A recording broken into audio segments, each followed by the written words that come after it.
नमस्कार, म पुष्कर खतिवडा। गत डिसेम्बर 31 यता चीनको वुहानबाट सुरु भएको नोभेल कोरोना भाइरस कोभिड-19 अहिले विभिन्न मुलुकमा फैलिँदै गएका कारण यसले महामारीको रूप लिएको छ। जति विश्वभरका देशहरू यसलाई नियन्त्रणमा लिने प्रयास गर्छन्, त्यति कोरोनाको संक्रमण अनियन्त्रित हुँदै गएको छ। कोरोना भाइरसको संक्रमणकै कारण विश्वभर मृत्यु हुने मानिसको संख्या बढिरहेको छ। यो सामग्री तयार पार्दासम्म कोरोना भाइरसबाट मृत्यु हुनेको संख्या 31,500 नागेको छ भने संक्रमितको संख्या करिब 7 लाख पुगेको छ। नेपालमा मात्रै 5 व्यक्तिमा कोरोनाको संक्रमण पुष्टि भइसकेको छ भने विश्वभरका 29 नेपालीमा यसको संक्रमण देखिएको छ। विदेशका 3 नेपालीको मृत्यु पनि कोरोना भाइरसकै कारणले भएको छ। आखिर कुन देशमा कति नेपाली छन् कोरोना भाइरसको संक्रमित, अनि नेपालका 5 जना कोरोना संक्रमितको अवस्था के छ, हेरौं यो रिपोर्ट। नेपालमा भेटिएका 5 कोरोना संक्रमितको जानकारी। नेपालमा कोरोना भाइरस संक्रमितको संख्या 5 पुगेको छ।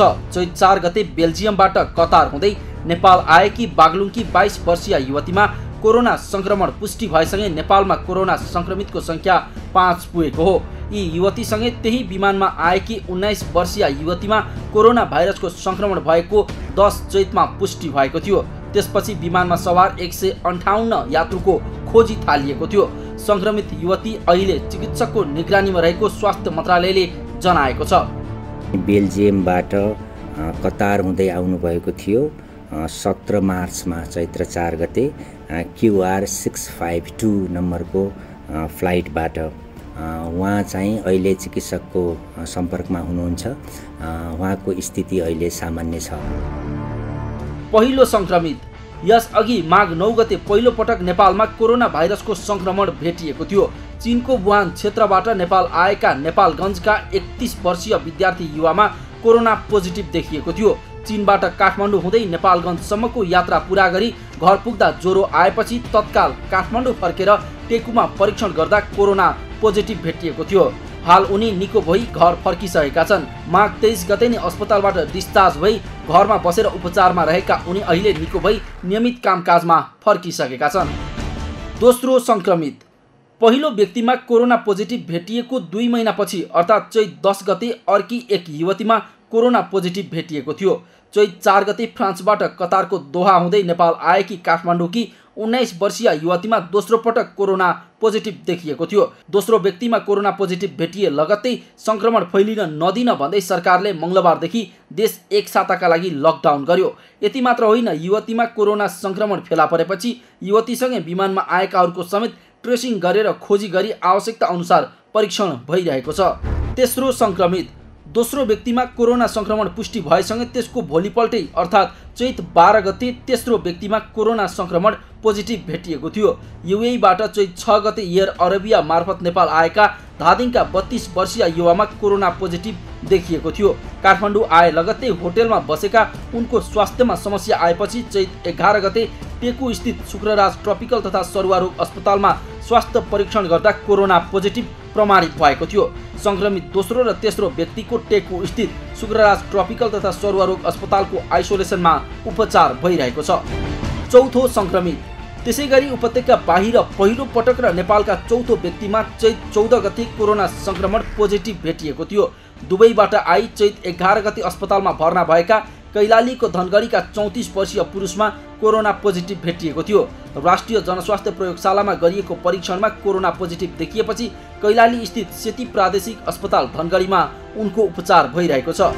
स्वास्थ्य मन्त्रालयका अनुसार कोरोना संक्रमणको आशंकामा काठमाडौँका 3 अस्पतालमा 13 जनाको उपचार भइरहेको छ। कान्ति बाल अस्पतालमा 3 जना, पाटन अस्पतालमा 6 जना र शुक्रराज ट्रपिकल तथा सरुवा रोग अस्पताल टेकुमा 4 जना गरेर 13 जनाको आइसोलेसनमा उपचार भइरहेको छ। आज हाम्रो कुल प्रयोगशालामा भएको परीक्षण जम्मा 917 वटा हो। त्योमध्ये 912 वटा नेगेटिभ, 5 वटा पोजिटिभ। त्यसैगरी आइसोलेसनमा जम्मा भएको हाम्रो अस्पतालहरूमा 12 जना हो। टेकुमा 5 जना, 2 वटा पोजिटिभ हुनुहुन्छ जो पहिलादेखि नै बसिराख्नु भएको छ, एडमिट हुनुहुन्छ। पाटनमा 6 जना, कान्तिमा 1 जना गरेर जम्मा 12 जना चाहिँ आइसोलेसनमा हुनुहुन्छ। कन्ट्याक्ट ट्रेसिङको कुरा गर्दाखेरि हामीले यो लास्ट केस 5औं केस बागलुङको समेतमा कन्ट्याक्ट ट्रेसिङको लागि टोलीहरू मुभ भइरहेको अवस्था छ। कन्ट्याक्ट ट्रेसिङ सुरु भइसकेको छ। धनगढीसम्मको 4th केससम्मको ट्रेसिङ चाहिँ यो प्लेनको लगभग पुरा भइसकेको अवस्था छ। नेपाल आउने बेलासम्मको, नेपाल आएदेखिको हामीले कन्टिन्यू गरिरहेको अवस्था छ। त्यसपछि यो बागलुङको केस लगायत सबै केसहरू अहिले स्थिति सामान्य छ। अहिलेसम्म जटिलता कुनै आएको छैन। हामीलाई यो कल सेन्टरहरू मैले हिजो पनि भनेको थिएँ 11-15 बाहेक हाम्रो अर्को 11-33 दुईवटा कल सेन्टर 11-15 र 11-33 जसमा निःशुल्क यहाँहरूले कल गर्न सक्नुहुन्छ र आफ्नो समस्याहरू जिज्ञासाहरू राख्न सक्नुहुन्छ। हाम्रा साथीहरूले त्यसको चाहिँ उत्तर दिन्छन्। त्यो कल सेन्टरहरूमा हजारौंको संख्यामा प्रतिदिन चाहिँ कलहरू आउने गर्छ। एटेन्ड गरेको कलहरूको चाहिँ हामीले विवरणहरू राखेका छौँ। अब 1 घण्टामा करिब 30 वटाको दरले चाहिँ हामीले कल चाहिँ रेस्पोन्स गरेको अवस्था छ। अलिकति आज अब 2वटा केही कुराहरू नयाँ भएका छन्। त्यो भनेको अब चाइनिज एम्बेसडर आएर हाम्रो माननीय स्वास्थ्य राज्य मन्त्रीज्यू को समुपस्थितिमा सामानहरूको ह्यान्डओभर कार्यक्रम सम्पन्न भएको छ आज। त्यो भनेको सिचुवान प्रोभिन्सबाट र अलिबाबा फाउन्डेसन, ज्याकमा फाउन्डेसन र चाइनिज एम्बेसी, त्यसै गरी चाइनाको CMC इन्जिनियरिङ कम्पनी लिमिटेड र सिचुवान हाउसी ग्रुप लगायतको र होङसी सिमेन्ट कर्पोरेसन लिमिटेड लगायतको सहयोगमा विभिन्न सामानहरू चाहिँ आज हिजो गएको वाइड बडीबाट प्राप्त भएको छ। त्यो चाहिँ अनुदानको रूपमा प्राप्त भएको हो। त्यसै गरी हाम्रो चाहिँ हामीले स्वास्थ्य मन्त्रालयले खरिद गर्ने गरी विभिन्न सामानहरूको लिस्ट सहित हिजो उडेको विमानबाट त्यो सामानहरू आएको अवस्था छ। यो चाहिँ खरिद गरेको विमानहरू हो। यो दुवैमा अनुदानमा आएको र खरिद गरेकोमा चाहिँ धेरै जसो हाम्रो PPE को स्वास्थ्यकर्मीले लगाउने व्यक्तिगत सुरक्षा सामग्रीका कुराहरू र प्रयोगशालामा गरिने नमुना परीक्षणको लागि आवश्यक पर्ने सामानहरू लगायतका सामग्रीहरू चाहिँ त्यहाँ छन्। यसले गर्दाखेरि अब यो सामग्रीहरूको वितरण सकेसम्म हामी आजैबाट सुरु गर्दैछौँ। यो वितरण कार्य भयो भने धेरै जसो समस्याहरू चाहिँ हाम्रो चाहिँ यो प्रिपेयर्डनेसको पाटोमा रहेका समस्याहरू हल हुने हामीलाई विश्वास छ। अब यो अर्को एउटा चाहिँ अहिले नयाँ भर्खरै योभन्दा अगाडि पनि हामीले लाइभ गरेका थियौँ। त्यसमा चाहिँ नयाँ एउटा एप्स चाहिँ लन्च भएको अवस्था छ। त्यो चाहिँ हाम्रो यो वेबसाइटमा covid19.mohp.gov.np को एउटा चाहिँ वेबसाइटमा र हाम्रो स्वास्थ्य नामको एप्लिकेसन जुन चाहिँ मोबाइल मार्फत छ त्यसमा चाहिँ यो सुरुवात भएको छ, लन्च भएको छ।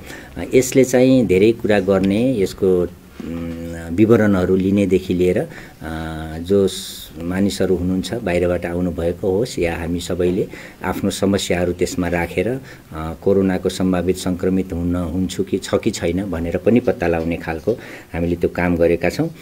त्यसको लागि अब क्वारेन्टाइनको लोकेसनदेखि लिएर हब हस्पिटलहरूको कहाँ जाने म भनेर भन्ने लोकेसनहरूकोदेखि लिएर आफ्नो नजिक रहेको अस्पतालहरूको पहिचान गर्ने र विभिन्न नमुना परीक्षण लगायत अस्पतालका डिटेलहरू त्यसबाट प्राप्त हुने, त्यसै गरी आफैले चाहिँ कोरोना 19 को लक्षणहरू त्यहाँ राखेर त्यसमा लेखेर चाहिँ आफूले स्वमूल्याङ्कन गर्न सक्ने त्यसमा व्यवस्था छ। यसले गर्दाखेरि त्यो चाहिँ आफूले छ कि छैन कोरोना भनेर पनि थाहा पाउने भर्चुअल माध्यमबाट अस्पताल जान पनि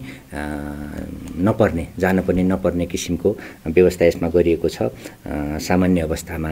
र यसले चाहिँ मन्त्रालयले जारी गरेका विभिन्न सूचनाहरू र जानकारीहरू पनि त्यसमार्फत चाहिँ हेर्न सकिन्छ। यो व्यवस्था चाहिँ आजबाट सुरु भएको छ नयाँ कुरा। त्यसै गरी हामीले चाहिँ इन्सिडेन्स यो कमान्ड सिस्टमलाई थप व्यवस्थित गरेका छौँ।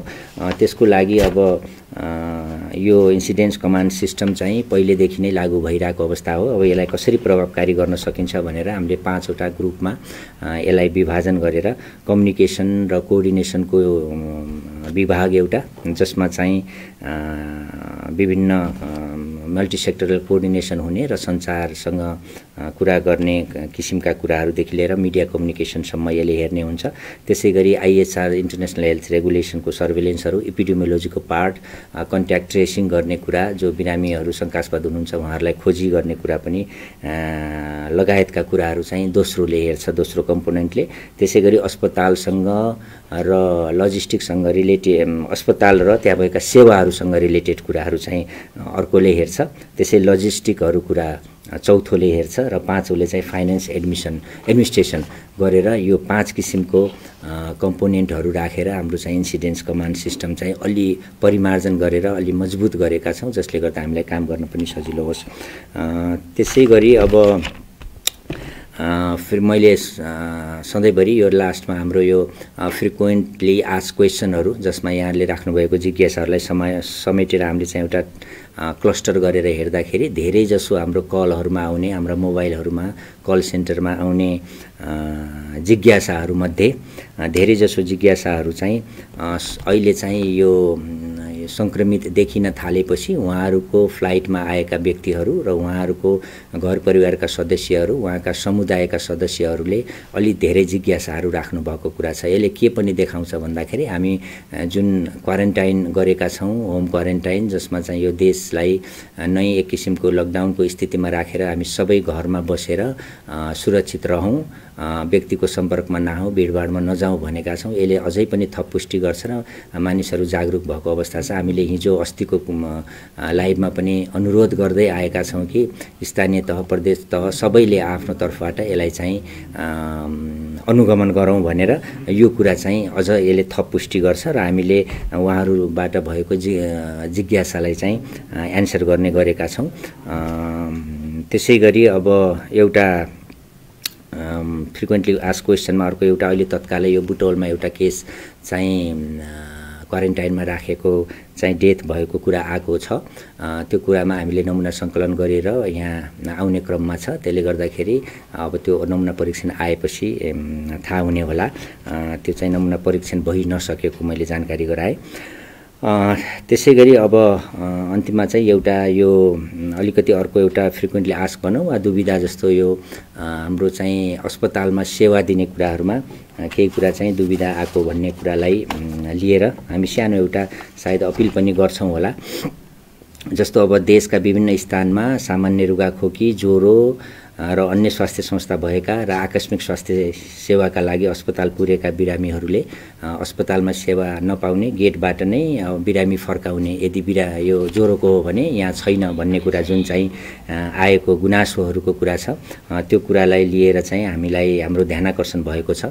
यो बेलामा हामी चाहिँ के सरकारी, के गैर सरकारी, के सामुदायिक हरेक किसिमका अस्पतालहरूले यो सङ्कटको घडीमा चाहिँ मिलेर काम गर्नुपर्ने हुन्छ। आफ्नो दायित्व, आफ्नो जिम्मेवारी बुझ्नुपर्ने हुन्छ।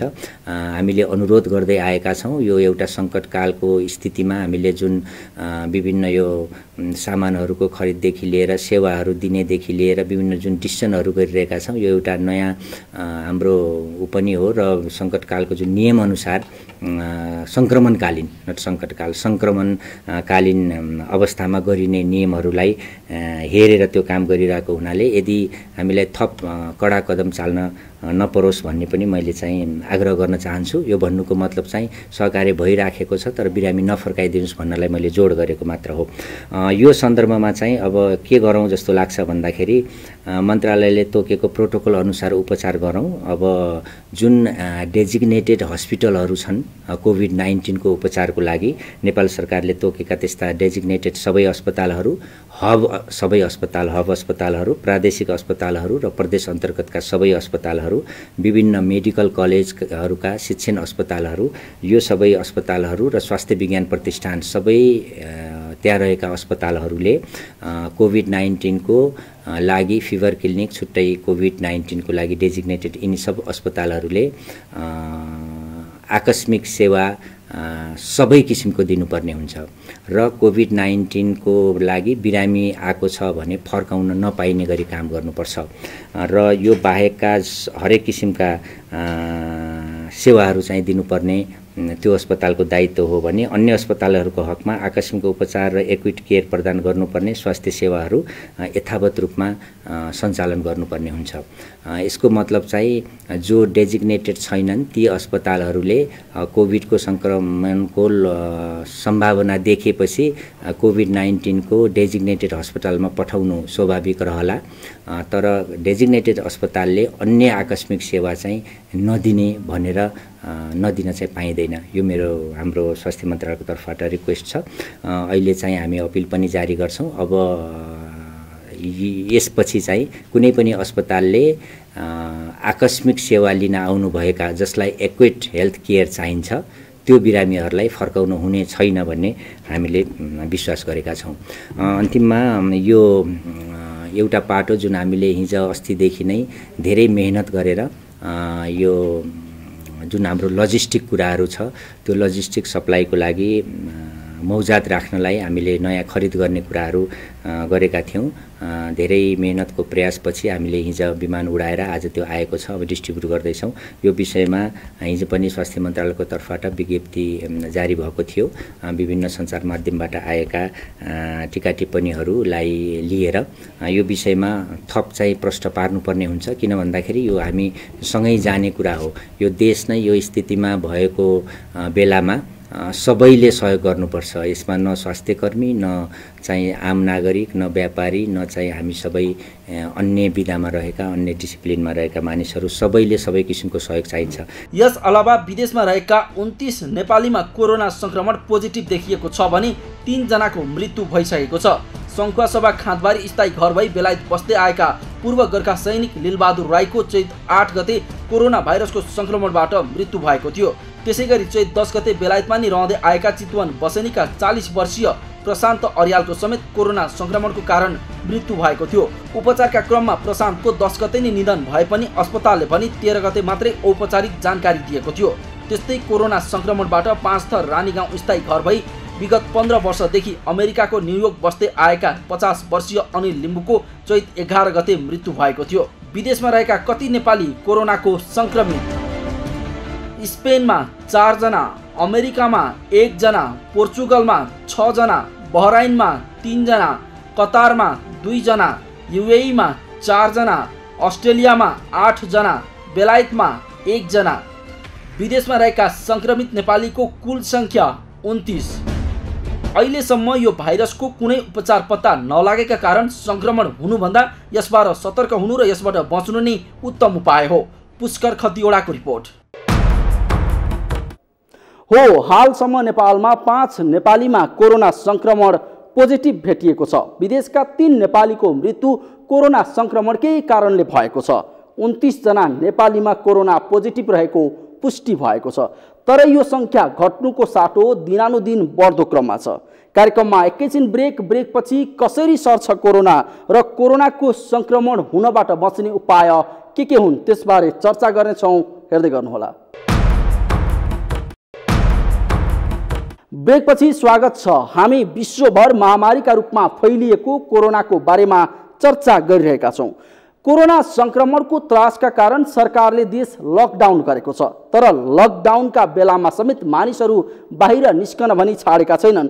चोक तथा गल्ली गल्लीमा मानिसको भिड रहने गरेको छ। तर विश्व स्वास्थ्य सङ्गठनले भने नेपाल कोरोना भाइरस संक्रमणको उच्च जोखिममा रहेकाले सकेसम्म घरभित्रै रहनुपर्ने सन्देश जारी गरेको छ। तर पनि नागरिक स्तरबाटै लकडाउनको उल्लङ्घन हुन भने छाडेको छैन। मानिसहरू अझै पनि कोरोना भाइरसलाई खेलाचीका रूपमा लिइरहेका छन्। आखिर के हो कोरोना? कस्तो रोग हो कोरोना? अनि यसबाट बच्न के गर्नुपर्दछ? हेरौँ चिकित्सकको सुझाव।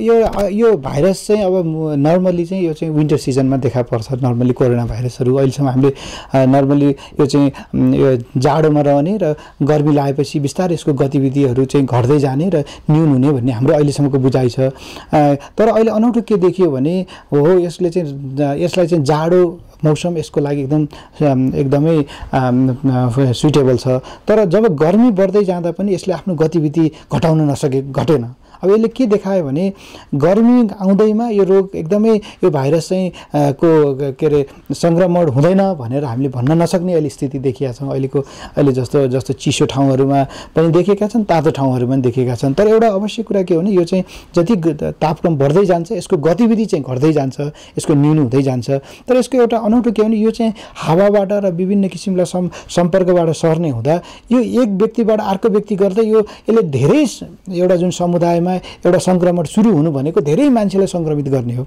र संक्रमित गरे के जस्तो अहिलेको हिसाबमा के भन्छ 14 देखि 16 हप्तासम्म यो संक्रमण बढ्दै जान्छ भन्ने अहिलेको आंकलन पनि गरिएको छ तर एउटा के हुन्छ जब यो संक्रमण हुँदै एउटा तहमा पुगेपछि घट्छ तर प्रश्न के छ भने हामीले कति हाम्रो स्वास्थ्य सिस्टमले हाम्रो पब्लिक हेल्थ सिस्टमले कति छिटो झार्न सक्छ भन्ने चाहिँ त्यो क्षमतामा भर पर्ने देखियो जस्तो चाइनाले यसलाई केही समय लाग्यो झार्नको लागि तर कोरियाले छोटो समयमा यो केसलाई चाहिँ अहिले फ्ल्याट गरेर पिकमा पुगेर झार्यो र अहिले तपाईँले युरोप अमेरिका लगायतका देशहरू हेर्दै हुनुहुन्छ भने अहिले बढ्दो क्रममा छ अब यो अझै पनि पिकमा पुगेको छैन अझै पनि यसलाई झर्न समय लाग्छ जस्तो हाम्रो कन्टेक्स्टमा कुरा गर्नु पनि भर्खर हामीले त केस धेरै पत्ता लगाउनै सकेका छैनौँ अब यसले कुन रूप लिन्छ रूप लिएपछि एक किसिमले यो बढ्दै जान्छ र बढेपछि फेरि यसले घट्ने प्रक्रियामा जान्छ त्यही भएर यो मौसम एउटा अलिकति यसले मौसमसँग यसो सामान्य रिलेसन देखिन्छ तर जब यो संक्रमण सुरु हुन्छ त्यसपछि यसले चाहिँ ठुलो संख्यामा यसले संक्रमण गर्छ र त्यसपछि बिस्तारै यो चाहिँ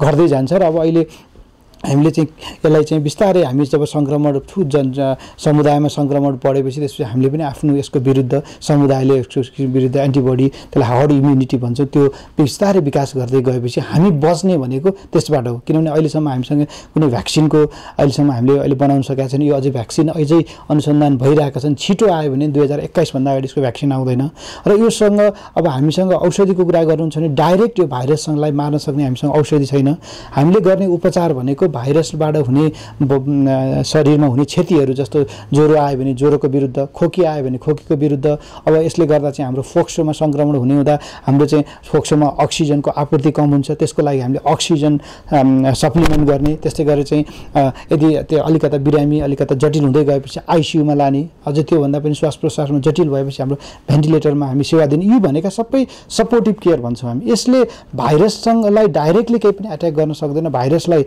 यसले चाहिँ आक्रमण गर्दैन खालि हाम्रो शरीरको हाम्रो चाहिँ क्षमतालाई चाहिँ हामीले चाहिँ जुन ह्रास भएका क्षमतालाई चाहिँ यसले चाहिँ अलिकता पुनर्जागरण गर्ने काम गर्छ यसर्थ पनि अहिले हामीले चाहिँ यो भाइरससँग हामीसँग लड्ने अरू खासै केही पनि उपाय छैन त्यही भएर हामीले चाहिँ यसलाई चाहिँ जसरी हुन्छ यो भाइरसको संक्रमणलाई समाजमा संक्रमणबाट रोक्ने नभए हाम्रो जस्तो एउटा जुन विकसित अविकसित जुन विकासोन्मुख देशमा चाहिँ यो संक्रमण भयो भने हाम्रो सिस्टमले यसलाई थेक्न सक्ने स्थिति छैन हैन हाम्रो वरिपरि छिमेकी राष्ट्रमा देखिएका छन् हैन विश्वभरि फैलिरहेको स्थिति छ जस्तो छिमेकी राष्ट्र चीनबाट सुरु भयो जससँग हामी जोडिएर बसेका छौं लगभग 3 महिनाको अवधि भइसक्यो अब हामी कहाँ किन केस देखिएन त भन्ने कुरा चाहिँ एउटा गम्भीर विषय छ र यसबाट हामीसँग अहिलेसम्मको वैज्ञानिक आधार हेर्दा हामीसँग त्यस्तो यो भाइरससँग लड्न सक्ने क्षमता भएर हामी प्रोटेक्टेड भएको हामी सुरक्षित भएको भन्ने आधार देखिँदैन तर अब हामीले यस्ता किसिमका भाइरसहरू हामीले समयमा हामीले खेपेका थियौं कि हामीसँग अध्ययन छैन अनुसन्धान छैन हामीसँग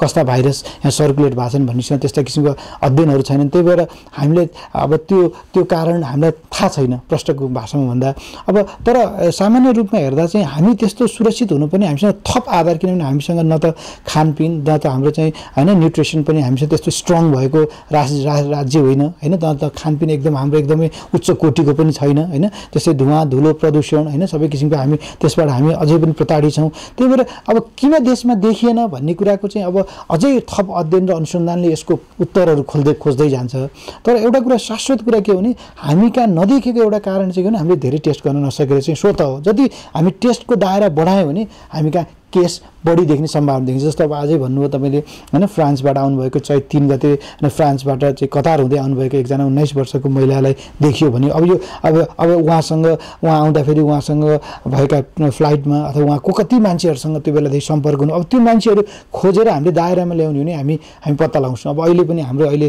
जुन अब सिमानाबाट हाम्रो चाहिँ धेरै नेपाली दाजुभाइ दिदीबहिनीहरू देशभित्र आउनुभएको छ, उहाँहरूको सम्पर्क हेर्ने हो भने होइन, उहाँहरूको त्यो हेर्ने हो भने हामीसँग केसहरू हामी कहाँ पत्ता लाग्न सक्ने सम्भावना छ। त्यही भएर तपाईँले जुन अहिले प्रश्न उठाउनु भयो, हामीसँग कुनै एउटा अलिकता कुनै एउटा गुण छ कि हामीसँग क्षमता भएर यो हामीलाई इन्फेक्सन नभएको हो कि भन्ने कुराको चाहिँ त्यस्तो वैज्ञानिक पुष्टि चाहिँ छैन।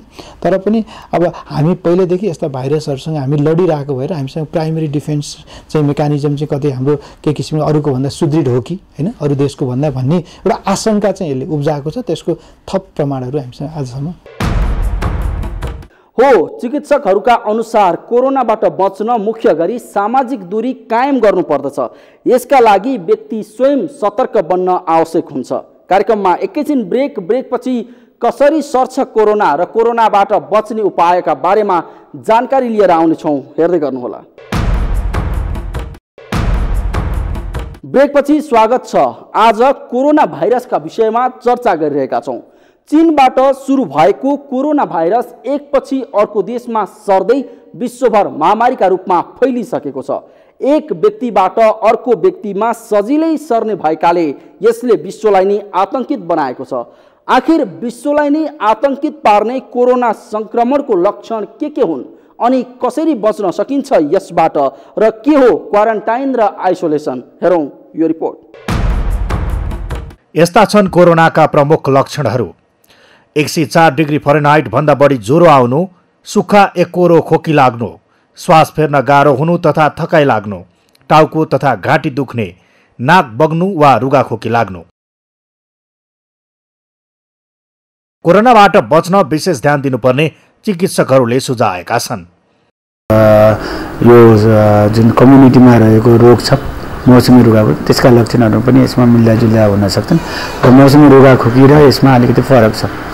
मौसमी रुगाखोकीमा एक्कासी ज्वरो आउँछ, मांसपेशीहरू दुख्छन्, टाउको दुख्छ, घाँटी सुक्खा खोकी लाग्छ होइन, त्यस्ता किसिमको लक्षण। यसमा चाहिँ सुक्खा खोकी लाग्ने अथवा लामो समयपछि ज्वरो आउने होइन, पछि ज्वरो देखिने किसिमका लक्षणहरू हुन सक्छन्। श्वास प्रश्वासमा समस्याहरू देखिन सक्छ केही हप्ता दिनपछि अथवा हुन्छ नि, त्यस्ता किसिमले चाहिँ यसलाई छुट्याउन सकिन्छ। र मुख्य जोखिममा अथवा सङ्क्रमण भयो कि भन्ने शङ्का गर्ने व्यक्ति चाहिँ जो चाहिँ रोगग्रस्त क्षेत्रबाट फर्किएका छन्, रोगग्रस्त क्षेत्रबाट फर्किएका व्यक्ति, रुगाखोकी लागेका व्यक्तिसँग संसर्गमा आउने व्यक्ति जो छन् अथवा यस्ता शङ्कास्पद बिरामी उपचार गर्ने स्वास्थ्यकर्मी कोही छ भने तिनीहरूले चाहिँ मलाई हो कि भनेर जाँच गराउनुपर्छ। र यी इतिहास जुन आफूले आफू गएको देशको इतिहास चाहिँ चिकित्सकलाई भन्न जरुरी छ। अहिलेसम्म यो भाइरसको कुनै उपचार पत्ता लागेको छैन। यो भाइरसले आक्रमण गर्नुभन्दा पहिले नै यसबाट सतर्क हुनु नै यसबाट बच्ने सरल उपाय हो। लक्षण भनेको रुगाखोकी नै हो। रुगाखोकी, ज्वरो र सास फुल्ने, बढी चाहिँ यसमा सास प्रश्वासमा समस्या हुने व्यक्तिहरूको अरू कुनै रोगले त्यो जस्टिफाई हुँदैन भने, जस्तो उहाँले अरू कुनै रोग छैन जसले यस्तो सिम्टम ल्याउन सक्छ तर उहाँमा यस्तो सिम्टम देखाएको छ भने बल्ल त्यस्तो बिरामीले चाहिँ कोरोनाको शङ्का गर्नु भनेर WHO को गाइडलाइन त्यसरी आएको छ। अब यहाँ जनमानसमा त्रास भनेको रुगाखोकीको सिजन हो। सबैलाई रुगाखोकी अक्सर हामीले एक्सपिरियन्स गरेका हुन्छौँ, लागेकै हुन्छ। रुगाखोकी लाग्यो भन्दैमा त्रसित भइहाल्नु पर्दैन। तपाईँ आफ्नो नजिकको डाक्टर कहाँ जो गएर पहिला एकचोटि इलाज गराउनुहोस्, उहाँहरूले सही सल्लाह दिनुहुन्छ होला। कोरोनाबाट जोगिने केही उपायहरू। शङ्कास्पद बिरामीको नजिक नजाने, नचिनेका मानिससँग कुरा गर्दा परै बस्ने, अनावश्यक आँखा, मुख र नाक नछुने, बेला बेलामा साबुन पानीले हात धोइरहने, खोक्दा हाच्छिउँ गर्दा पाखुराले नाक मुख छोप्ने या टिस्यु पेपर प्रयोग गर्ने, भिडभाडमा जाँदा मास्क लगाएर हिँड्ने, माछा मासु तथा अन्डा राम्रोसँग पकाएर खाने, पशुपक्षीको असुरक्षित सम्पर्कबाट टाढा रहने, रुगाखोकी लाग्नासाथ प्रशस्त तातो झोलिलो खानेकुरा खाने, अत्यावश्यक काम बाहेक भिडभाडमा नजाने, चिकित्सकको सल्लाह अनुसार रोकथाम गर्ने औषधि सेवन गर्ने। के हो क्वारेन्टाइन र आइसोलेसन? यदि कोही मानिसमा कुनै संक्रमणको शंका भयो वा संक्रमित क्षेत्रबाट फर्किएका व्यक्तिलाई परीक्षणकालमा राखिने स्थानलाई क्वारेन्टाइन भनिन्छ। क्वारेन्टाइनमा ती व्यक्तिहरूको नियमित स्वास्थ्य जाँच तथा संक्रमणको परीक्षण गरिन्छ। लक्षण नदेखिएमा ती व्यक्तिलाई व्यवस्थित स्थानमा राखिन्छ जहाँ बाहिरी मान्छेको सम्पर्क हुँदैन। 14 दिनसम्म कडा निगरानीमा राख्दा लक्षण नदेखिए उसलाई संक्रमण भएको छैन भन्ने पुष्टि हुन्छ र पूर्ण रूपमा ढुक्क भएर समाजमा घुलमिल गर्ने अनुमति दिइन्छ। तर यो 14 दिनभित्र संक्रमणको लक्षण फेला परे तुरुन्त एउटा अस्पतालमा लगिन्छ र अलग्गै वार्डमा राखिन्छ जहाँ उसलाई कसैले छुने अनुमति हुँदैन। यसैलाई भनिन्छ आइसोलेसन। भनिरहनु पर्दैन रोग लागेपछि उपचार गर्नुभन्दा रोग लाग्न नदिनु नै राम्रो। त्यसैले आफू पनि सचेत बनाऊ, अरूलाई पनि सचेत बनाऊ। हो 100.4 डिग्री भन्दा बढी ज्वरो आउनु, सुक्खा खोकी लाग्नु, सास फेर्न गाह्रो हुनु तथा शरीर गल्नु यसको प्रमुख लक्षणहरू हुन् भने यसबाट बच्नका लागि पटक पटक साबुन पानीले हात धुने, शङ्कास्पद बिरामीको छेउमा नजाने, हातले अनुहार नछुने हुन्। यसो गरेमा धेरै हदसम्म कोरोनाको संक्रमणबाट बच्न सकिन्छ। साथै विज्ञहरू कोरोनाबाट बच्न मानिसको भिडमा जाँदा मास्क प्रयोग गर्ने र अन्य काम गर्दा साबुन पानीले हात धुने जस्ता सावधानी उपायहरू अपनाउन सुझाव दिन्छन्। हेरौँ विज्ञहरूको सुझाव। यो कस्तो मान्छेलाई परीक्षण गर्ने भनेर WHO को एउटा केस डेफिनेसन छ। त्यो केस डेफिनेसन अनुसार चाहिँ कोरोनाको लक्षण भनेको रुगाखोकी नै हो। रुगाखोकी, ज्वरो र सास फुल्ने, बढी चाहिँ यसमा सास प्रश्वासमा समस्या हुने व्यक्तिहरूको अरू कुनै रोगले त्यो जस्टिफाई हुँदैन भने, जस्तो उहाँले अरू कुनै रोग छैन जसले यस्तो सिम्पटम ल्याउन सक्छ तर उहाँमा यस्तो सिम्पटम देखाएको छ भने बल्ल त्यस्तो बिरामीले चाहिँ कोरोनाको शङ्का गर्नु भनेर WHO को गाइडलाइन त्यसरी आएको छ। अब यहाँ जनमानसमा त्रास भनेको रुगाखोकीको सिजन हो। सबैलाई रुगाखोकी अक्सर हामीले एक्सपिरियन्स गरेका हुन्छौँ, लागेकै हुन्छ। रुगाखोकी लाग्यो भन्दैमा त्रसित भइहाल्नु पर्दैन। तपाईँ आफ्नो नजिकको डाक्टर कहाँ जो गएर पहिला एकचोटि इलाज गराउनुहोस्, उहाँहरूले सही सल्लाह दिनुहुन्छ होला। अब ल्याबको अवस्था ठिकै छ, परीक्षण गरिरहेका छ। अब जम्मा अहिलेसम्म जति परीक्षण गर्छौँ डेली हाम्रो स्वास्थ्य मन्त्रालयले त्यसलाई अपडेट गर्नुपर्ने हुन्छ आफ्नो सिचुएसन रिपोर्ट मार्फत। अहिले हाल आएर चाहिँ अलिकति प्रेसर यो आइसोलेसनमा अब त्यो सुपरभाइज ट्रपिकल हस्पिटलले भन्नु होला। अब धेरै व्यक्तिहरू भर्ना भइरहेका छन्, गर्न मिल्ने पनि होला। त्यसमा कति चाहिँ त्यसै पनि भर्ना भइरहनु भएको हो कि जस्तो लाग्छ। त्यस्तो स्याम्पलहरूको परीक्षण गर्न चाहिँ अलिकति हामीले कराइ गरेका छौँ। जस्तो चाहिँदै नचाहिने, जसको रिक्वायरमेन्ट छैन त्यसको पनि परीक्षण लेखिदिँदाखेरि चाहिँ अब चाहिँ त्यस्तो गर्नु भएन भनेर हामीले यहाँबाट कराइ गर्न खोजिरहेछौँ। र त्यसका साथसाथै WHO प्रोटोकल नै हेर्ने हो भने अरू कुनै रोग छैन भने र श्वास प्रश्वास सम्बन्धी कुनै त्यस्तो समस्या छ भने बल्ल कोरोना सस्पेक्ट गर्ने भनेर भनिरहनु भएको छ। त्यो अनुसारले अहिले इन्फ्लुएन्जाकै सिजन भएकोले कोरोनाकै लागि पनि परीक्षण आयो भने पहिलो दिन हामी इन्फ्लुएन्जाकै परीक्षण गर्छौँ। इन्फ्लुएन्जा पोजिटिभ छ भने त्यस्तो पेसेन्टमा फेरि कोरोनाको परीक्षण गर्दैनौँ। इन्फ्लुएन्जा नेगेटिभ भएको छ भने मात्र त्यसलाई दोस्रो दिन कोरोनाको परीक्षण गर्ने गरेका छौँ। पर्याप्तता भनेको एकदमै अब त्यो 50,000 टेस्टको लागि जम्मा गरेर राख्ने कुरा पनि भएन। अहिले हामीलाई 1600-1700 को किट अहिले पनि छ। जो सप्लायरले किट दिन सक्नुहुन्छ उहाँसँग हामीले नेगोसिएट पनि गरेर त्यस्तै पऱ्यो भने कति दिनमा ल्याइदिन सक्नुहुन्छ भनेर चाहिँ कुरा चाहिँ अगाडि बढाइरहेका छौँ। हो विज्ञहरूको सुझावलाई पालना गर्ने र लकडाउनको अवधिमा घरभित्रै सुरक्षित बस्न सकेमा कोरोनाको जोखिमबाट बच्न सकिन्छ। अन्यथा यस महामारीका बेला तपाईबाट भएको एउटा सानो गल्तीले तपाईँ र तपाईँको परिवारका लागि घातक साबित हुन सक्छ। कार्यक्रममा एकैछिन ब्रेकपछि कसरी सर्छ कोरोना र कुन कुन वस्तु वा सतहमा कति अवधिसम्म जीवित रहन्छ यो भाइरस, यस विषयको चर्चा गर्नेछौँ। हेर्दै गर्नुहोला। ब्रेकपछि पुनः स्वागत छ। हामी कोरोना भाइरस र यसको महामारीका विषयमा चर्चा गरिरहेका छौँ। यो भाइरस मानिसको शरीरभन्दा बाहिर पनि जीवित रहन सक्छ भन्ने केही विज्ञहरूले पुष्टि गरेका छन्। आखिर कोरोना भाइरस मानिसको शरीरभन्दा बाहिर कुन कुन वस्तुमा कति अवधिसम्म जीवित रहन सक्छ त? हेरौँ यो रिपोर्ट।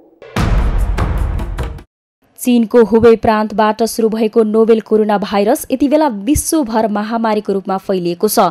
एक व्यक्तिबाट अर्को व्यक्तिमा श्वास प्रश्वासको माध्यमबाट सर्ने भएकाले एकजना संक्रमित व्यक्तिका कारण विश्वभर महामारीसँगै संक्रमणको उच्च जोखिममा रहेको छ। श्वास प्रश्वास सम्बन्धी धेरै भाइरस जस्तै कोभिड-19 पनि साना थोपाको माध्यमबाट स्वस्थ मानिसमा सर्ने चिकित्सकहरू बताउँछन्। मानिसले खोक्दा वा हाछ्यौं गर्दा यस्ता धेरै थोपाहरू नाक र मुखबाट शरीरबाट बाहिर निस्कन्छन्। एकपटक मानिसले खोक्दा त्यस्ता 3000 थोपा निस्कन्छन्।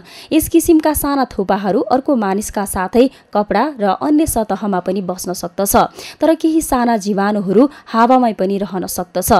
कागजपत्रमा यो भाइरस 24 घण्टा रहन सक्ने केही विज्ञहरूले पुष्टि गरेका छन्। प्लास्टिक वा स्टिलको सतहमा 2 देखि 3 दिनसम्म रहन सक्ने पाइएको छ। तामाको सतहमा भने करिब 4 घण्टा मात्रै यो भाइरसको जीवाणु बाँच्न सक्ने चिकित्सकहरू बताउँछन्। यो चाहिँ एउटा अनौठो प्रकृतिको भाइरस देखा परेको छ। यो चाहिँ एकातर्फ हाम्रो चाहिँ श्वास प्रश्वासबाट हाम्रो श्वास प्रश्वास प्रणालीबाट यसबाट निस्केका कणहरूबाट चाहिँ एउटा व्यक्तिबाट अर्को व्यक्तिमा सिधै सङ्क्रमित हुन्छ, ट्रान्समिसन हुन्छ। एउटा त्यो पाटो भयो। त्यो बाहेक पनि यो कुनै सङ्क्रमित व्यक्तिले हाच्छिउँ गर्दा अथवा सङ्क्रमित व्यक्तिबाट निस्केको त्यो श्वास प्रश्वासको कण चाहिँ कुनै पनि वस्तुमा गएर बस्यो भने र त्यो वस्तुलाई अर्को व्यक्तिले चाहिँ त्यसको सम्पर्कमा आउँदा पनि यो सर्ने गर्छ। र यसमा पनि वस्तुपिच्छे यसका चाहिँ रूपहरू फरक देखिएका छन्। जस्तो अहिले नयाँ अध्ययनहरूले के भनिरहेछ भने यो चाहिँ कपरमा हैन लगभग 3-4 घण्टासम्म बस्न सक्छ। कार्डबोर्ड अथवा कुनै पनि किताबमा अथवा पत्र पत्रिकाहरूमा हैन त्यसका चाहिँ त्यसमा 24 घण्टासम्म यो जीवित रहन्छ भन्ने किसिमको अध्ययनहरूले देखाएका छन्। र त्यो बाहेक पनि जस्तै अरू जस्तो प्लास्टिक्सहरूमा सिसामा त्यसमा चाहिँ 2 देखि 3 दिनसम्म पनि यो जीवितै बस्न सक्छ भन्ने अहिलेका अध्ययनहरूले देखाएको परिवेशमा चाहिँ यो यसले सर्न सक्ने जुन यसो सर्ने क्षमता चाहिँ अरू भाइरसको भन्दा अलिकता फरक किसिमको र अलि भयावह जस्तो अहिले देखिन्छ।